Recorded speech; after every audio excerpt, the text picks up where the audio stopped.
하나님의 말씀은 전도서 11장 1절부터 10절 말씀입니다. 말씀을 우리 함께 읽겠습니다. 너는 내 떡을 물 위에 던져라. 여러 날 후에 도로 찾으리라. 7에게나 8에게 나누어 줄지어다. 무슨 재앙이 땅에 임할는지 내가 알지 못함이니라. 구름에 비가 가득하면 땅에 쏟아지며 나무가 나무로나 북으로나 쓰러지면 그 쓰러진 곳에 그냥 있으리라. 풍세를 살펴보는 자는 파종하지 못할 것이요 구름만 바라보는 자는 거두지 못하리라. 바람의 길이 어떠함과 아이벤 자의 태에서 뼈가 어떻게 자라는지를 네가 알지 못함같이 만사를 성취하시는 하나님의 일을 네가 알지 못하느니라. 너는 아침에 씨를 뿌리고 저녁에도 손을 놓지 말라. 이것이 잘 될는지 저것이 잘 될는지 혹 둘이 다 잘 될는지 알지 못함이니라. 빛은 시로 아름다운 것이라. 눈으로 해를 보는 것이 즐거운 일이로다. 사람이 여러 해를 살면 항상 즐거워할지로다. 그러나 캄캄한 날들이 많으리니 그 날들을 생각할지로다. 다가올 일은 다 헛되도다. 청년이여 내 어린 때를 즐거워하며 내 청년의 날들을 마음에 기뻐하여 마음에 원하는 길들과 내 눈이 보이는 대로 행하라. 그러나 하나님이 이 모든 일로 말미암아 너를 심판하실 줄 알라. 그런즉 근심이 내 마음에서 떠나게 하며 악이 내 몸에서 물러가게 하라. 어릴 때와 검은 머리의 시절이 다 헛되니라. 아멘. 토요일 새벽에 전도서의 말씀으로 하루의 삶을 열어가시는 저와 여러분에게 하나님이 부어주시는 지혜의 은총이 가득하시기를 예수님의 이름으로 축복합니다. 모든 인생에는 한 가지 분명한 사실이 있습니다. 그것은 누구도 미래를 정확하게 알 수 없다는 사실입니다. 우리는 내일 무슨 일이 일어날는지, 어떤 일을 우리가 당하게 될는지 알지 못합니다. 그러나 중요한 것은 미래를 모르기 때문에 두려워하면서 살아가는 것이 아니라 미래를 모르기 때문에 지혜롭게 살아가야만 하더라는 사실입니다. 오늘 본문에서 전도자는 불확실한 세상 속에서 어떻게 사는 것이 지혜로운 삶인가, 그것을 매우 실제적으로 보여주고 있습니다. 그렇다면 우리는 어떻게 하면 미래를 대비하는 지혜로운 삶을 살아갈 수가 있을까요? 첫째로 우리는 나누며 살아야 합니다. 본문 1절과 2절 말씀인데요. 우리 1절, 2절 말씀을 다시 한번 읽겠습니다. 너는 내 떡을 물 위에 던져라. 여러 날 후에 도로 찾으리라. 7에게나 8에게 나누어 줄지어다. 무슨 재앙이 땅에 임할는지 네가 알지 못함이니라. 아멘. 본문 1절에서 떡을 물에 던져라 하는 이 말씀은요, 상식적으로는 좀 잘 이해가 되지 않는 그런 말씀일 수 있죠. 이제 물에다가 떡을 던진다. 그것이 다시 돌아온다는 게 잘 이해가 되지 않기 때문에 그렇습니다. 물에 떡을 던졌는데 어떻게 그 떡이 다시 나에게 돌아올까? 인간적인 계산으로는 불가능해 보일 수 있습니다. 그런데 전도자는 왜 이런 표현을 하고 있는 겁니까? 이것은 남들에게 베풀 때 계산하지 말고 그냥 베풀라 하는 그런 의미가 담겨 있습니다. 다시 말해서 조건을 따지면서 그렇게 베풀지 말라는 거죠. 물론 우리가 그렇게 할 수 있는 이유는 뭡니까? 요한일서 4장 19절 말씀처럼 우리가 사랑함은 주님이 먼저 우리를 사랑하셨기 때문에 그렇습니다. 우리는 돌아올 가능성이 없어 보이는 곳에도 하나님의 마음으로 사랑을 흘려보내야만 합니다. 그런데 우리는 대부분 그러지 못하고 계산부터 할 때가 많죠. 이 사람에게 주면 과연 돌아올까? 이 관계가 과연 나에게 유익이 될까? 이런 계산들을 우리가 할 때가 있습니다. 그러나 하나님께서 원하시는 삶은 어떤 삶일까요? 그런 계산된 나눔이 아니라 하나님을 믿는 믿음의 나눔이라는 사실입니다. 우리를 사랑하시는 공의의 하나님께서 살아 계시기 때문에 그렇습니다. 하나님께서는요, 우리가 드린 작은 사랑, 우리가 흘려보낸 그 작은 헌신을 다 기억하고 계십니다. 하나하나 잊지 않고 다 기억하시는 하나님이십니다. 하나님의 때에 반드시 열매 맺게 하시는 분이십니다.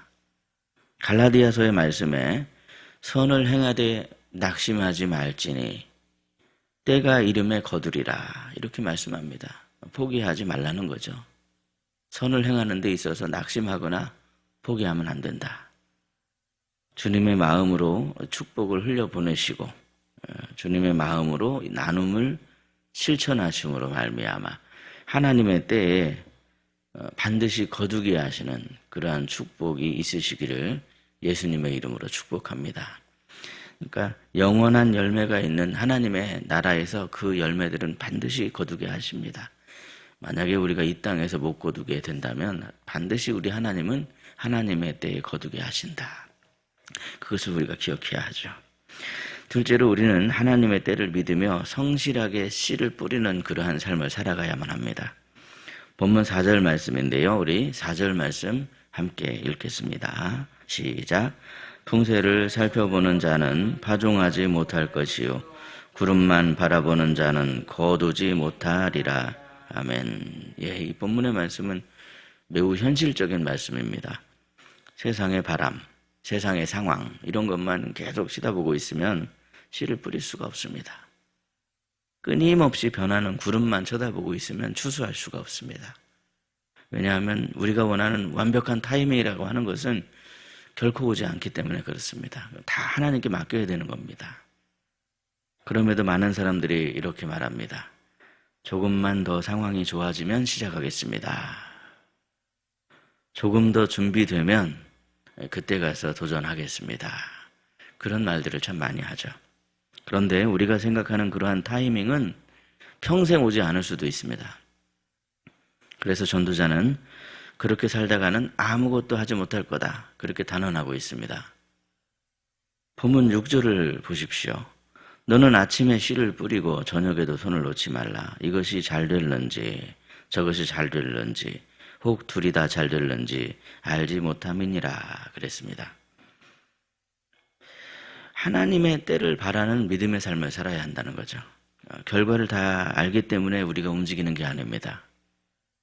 하나님을 신뢰하기 때문에 움직이는 겁니다. 농부는 씨를 뿌릴 때 그 씨앗이 어떻게 자랄는지 알지 못하죠. 농부가 아는 것은 단지 그냥 그렇게 씨를 뿌리고 때가 되면 또 열매를 거두게 된다는 겁니다. 그 사실밖에 모릅니다. 그러고 그렇게 하죠. 그런데 여러분, 우리가 알아야 되는 게 뭡니까? 생명의 역사는 순전히 누구 손에 달려있냐면 우리 하나님의 손에 달려있다는 사실입니다. 그런데 그것은 우리의 인생도 마찬가지입니다. 물론 우리는 결과를 우리가 통제할 수 없습니다. 그러나 순종은 선택할 수 있습니다. 결과를 통제할 수는 없지만 순종은 선택할 수 있기 때문에 우리가 선택해야 되는 것은 바로 하나님의 말씀에 순종하는 것이라는 거죠. 물론 우리가 때를 얻든지 못 얻든지 날마다 성실하게 뿌려야 할 씨앗은 어떤 씨앗입니까? 무엇보다도 한 영혼의 생명을 살리는 복음의 씨앗입니다. 그것을 우리가 잊지 말아야죠. 세상에 돌아가는 이치를 보면서 우리는 때를 얻든지 못 얻든지 이 생명을 살리는 복음의 씨앗을 뿌려야 된다. 왜냐하면 하나님께서 가장 기뻐하시는 씨앗이 바로 생명을 살리는 복음의 씨앗이기 때문에 우리가 그 사실을 기억하며 이루시는 하나님께 때를 구하고 능력을 구할 때 주님은 그러한 우리를 통해서 이 생명의 열매를 맺으시는 좋으신 하나님이십니다. 그러므로 생명으로 역사하시는 하나님의 손을 믿으며 오늘 우리가 뿌려야 할 생명과 복음의 씨앗을 뿌릴 수 있도록 더욱더 우리 주님을 의지하시는 저와 여러분이 되시기를 예수님의 이름으로 축복합니다. 셋째로 우리는요, 주님이 주신 날을 즐거워하면서 살아야 합니다. 본문 7절 말씀인데요. 우리 본문 7절을 함께 읽겠습니다. 시작. 빛은 실로 아름다운 것이라 눈으로 해를 보는 것이 즐거운 일이로다. 아멘. 이 전도자는 7절부터 갑자기 삶의 기쁨에 대한 이야기를 하고 있습니다. 과연 왜 그럴까요? 미래를 준비하는 삶은요, 절대로 현재를 포기하는 삶이 아니기 때문에 그렇습니다. 우리는 미래를 준비한답시고 현재는 좀 희생해야 돼, 포기해야 돼, 이런 생각을 할 때가 많은데 그러면 안 된다는 거죠. 특별히 부모님들이 많이 그러죠. 자녀들을 위해서 현재를 포기합니다. 내 삶을 포기합니다. 그런데 그러한 삶은 결코 하나님이 원하시는 삶이 아닙니다. 현재도 포기하지 말고 오늘 우리에게 주어진 삶, 하나님께서 나에게 주어진 이 삶을 기쁘고 즐겁게 살아가야 될 그러한 모습들이 우리에게 있습니다. 우리는 현재를 허락하신 분이 누구신가? 바로 하나님이다. 그 사실을 기억하면서 하나님 안에서 그 현재를 누릴 때 미래도 주관하시는 그 하나님의 인도하심을 받을 수가 있습니다. 본문 8절과 9절을 보면요, 전도자는요, 인생의 어두운 날을 언급하고 있죠. 인생에는 어두운 날이 있을 수 있다는 겁니다. 항상 밝은 날만 있는 게 아닙니다. 때때로 인생에는 캄캄한 날들이 있을 수 있습니다. 때때로 우리에게 감당하기 어려운 그런 일이 찾아올 때도 있습니다. 그럼에도 불구하고 확실한 건 무엇입니까? 오늘 우리에게 주어진 이 날은 하나님의 선물이라는 사실입니다. 이러한 상황에서 필요한 우리의 태도는 뭘까요?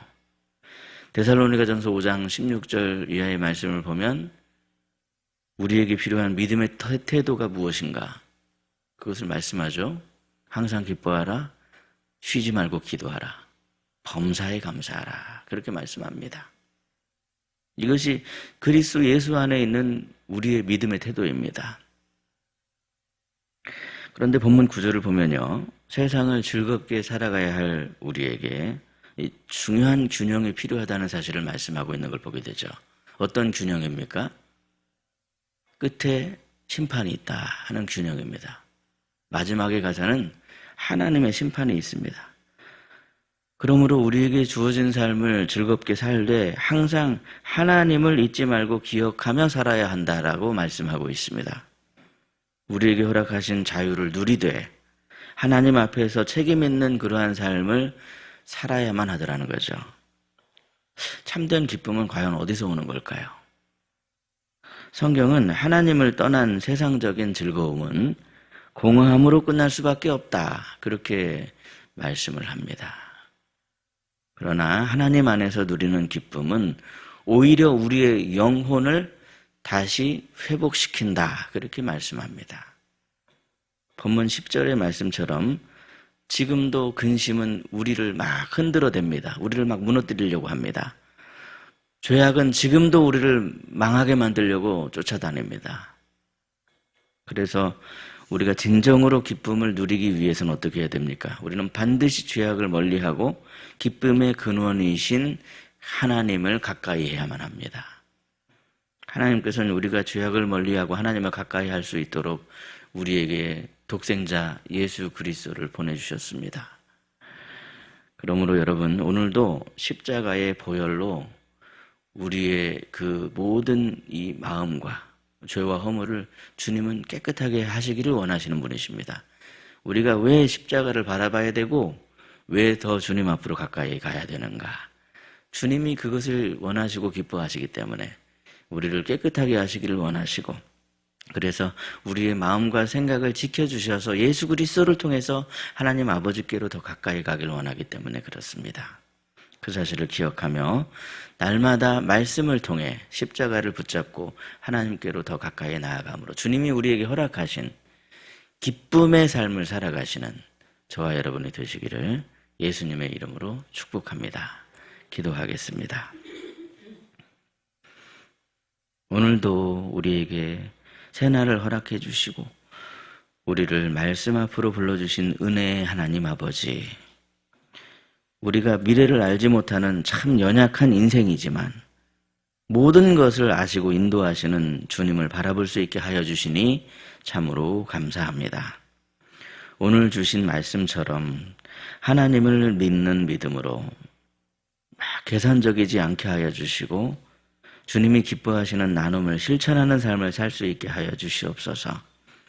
우리가 결과를 알지 못할지라도 포기하지 않고 씨를 뿌리는 삶을 살게 하여 주시되 하나님이 가장 원하시는 생명을 살리는 복음의 씨앗을 뿌리는 삶을 살아갈 수 있도록 주님 붙들어 주옵소서.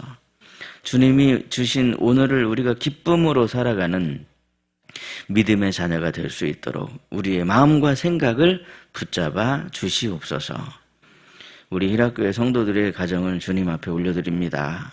각 가정마다 하나님의 평강이 임하게 하여 주시고 믿음 위에 든든히 세워지는 복된 가정이 되게 하여 주시옵소서.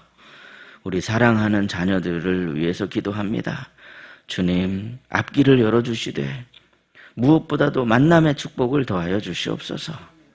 세상의 가치가 기준인 세상 속에서 우리가 살아가고 있지만 하나님의 뜻을 따라 살아가는 믿음을 주셔서 어디에 있든지 간에 무엇을 하든지 간에 형통의 길을 걸어갈 수 있도록 지키시고 인도하여 주시옵소서. 이 시간 육신의 질고로 인해서 고통받는 성도들을 위해 기도합니다. 주님 사랑의 손길로 어루만져 주셔서 치유해 주시고 회복시켜 주시옵소서. 마음의 상처와 아픔 가운데 있는 성도들에게 하늘의 위로와 참된 평안을 허락하여 주옵소서. 오늘은 토요일입니다. 분주함 속에서도 우리 주님을 잊지 않게 하여 주시고 모든 삶의 자리에서 하나님과 함께 동행하며 살아가는 저희들이 되게 하여 주시옵소서. 특별히 주일을 준비하는 그러한 귀한 하루가 될 수 있게 하여 주시고 기쁨과 기대함으로 예배를 사모하는 그러한 복된 하루의 삶을 살아갈 수 있도록 주님 지키시고 인도하여 주옵소서. 우리의 참된 소망이신 우리 구주 예수 그리스도의 이름으로 기도드리옵나이다. 아멘. 각자 기도하시겠습니다.